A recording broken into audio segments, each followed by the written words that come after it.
Matagal-tagal na ring may problema ang Pilipinas sa supply ng dugo. Kaya naman, ilang pulis at MMDA personnel ang nag-donate ng dugo sa Maynila nitong weekend. Para bigyan ng mukha ang balita, Mobile Journal. Merymon Reyes. Bukod sa pagmamatsyag sa seguridad ng bansa, alam niyo ba na ultimo sa dugo ay nag-aambag din ang ating mga peacekeepers? Nitong Sabado, nagsagawa ng bloodletting activity sa San Miguel Health Center, Manila kasama ang Blood Bank Center ng Ospital ng Maynila. Bukod sa mga lokal na inimbitahan, dumagsa rin ang lagpas 70 men in uniform mula sa Philippine Security Group, MMDA, PNP, Philippine Air Force, Navy at iba pa. O diba, literal na pawis at dugo. Saan nga ba mapupunta ang mga ito? Yung mga dugo po nating kinukunan po ngayon ay para sa para sa ating ospital na Maynila, para sa mga pasyente pong nangangailangan po.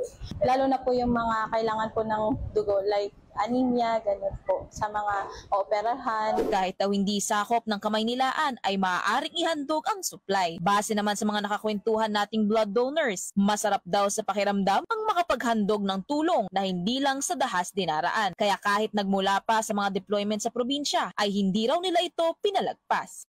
Amin po ma'am, ito napakalaking pribilehiyo na makapag-participate kami sa mga activities na mga ganito kasi kami po naman ay hindi lang para protektahan ang ating Pangulo. Ito po ay mandato rin namin na tumulong at sumuporta sa mga activities. Dahil nga rin daw sa COVID-19 pandemic at kawalan ng face-to-face engagements, ngayon pa lang din nakakabawi sa supply ng blood bank ang bansa. Pero kasabay ng paghikayat sa masa na makiisa sa ganitong klase ng bayanihan, paalala naman ni Doc Maylin, may personal benefits din ang pagdodonate ng dugo. It helps with the turnover of the blood. So when you donate your blood, it helps sort of detoxifying your body because it helps you regulate your blood and produce new blood in your body. Actually, you're doing a part of making yourself healthy and most especially the altruistic part of giving your blood, a pint of blood saving 3 lives. No? Para sa mga may gusto rin na mag-donate ng kanilang dugo, mag-abang lang daw sa mga announcements sa barangay o mga official posts ng LGU o involved NGOs.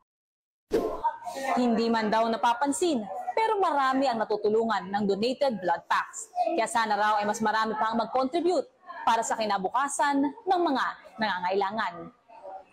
Mobile Journal, Merymon Reyes po, hatid ang muka ng balita.